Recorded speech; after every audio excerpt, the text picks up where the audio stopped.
So here we'd like to talk about your decentralization journey and hopefully kind of like make it a bit more of an open conversation as well, right? So kind of where we are at now, what we are thinking about and the considerations. And then we can invite people around at the round table to also chip in because Jordan is still around, Anja and Arthur are still around. And of course, our fellow projects here and peers here are all kind of like on the similar journey. So we'd love to invite Kristen and Marta from Balancer. Hey, everyone. So I'll kick us off. A huge thank you to LongHash for putting this on and everything you're doing. So offering my introduction, I'm Kristen Stone. At Balancer Labs, I hold the role of COO. And I think thought a lot about organization. And then Marta over here does a lot of the decentralization. Yeah, I'm head of community with Balancer. So I'll just frame a little bit about Balancer. Although it's a strong name in DeFi, Balancer Labs has only existed since March of 2020. That's 15 months. I was looking up some of the other projects here that have been around since 2017. So in comparison, it actually feels like Balancer is pretty early in our days of iteration. The current protocol's organization is fairly simple. We have Balancer Labs, which is the entity whose mandate is to do what is in the best interest of the protocol.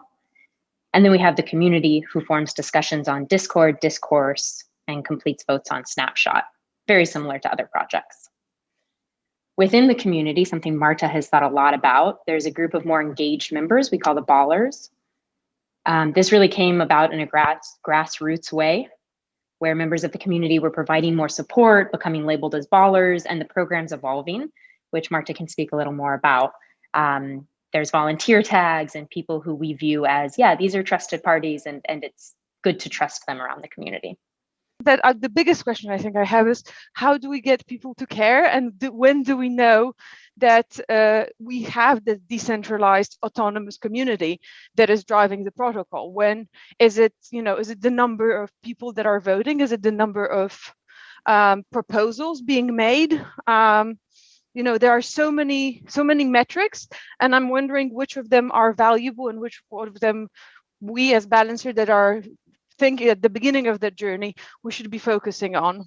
One of the metrics that we look for, which is a little more qualitative, is actually how many participants do we get in our monthly governance calls? How many, we've had up to, I don't know, maybe like 120, 130 people on a governance call versus early on where we had maybe 20. We probably started off with about 20 outside of the team. So that's always an interesting one for me. It's a combination of how excited people are about what's happening, and also if there are any contentious things that are going to be discussed, but also I think a sign of engagement.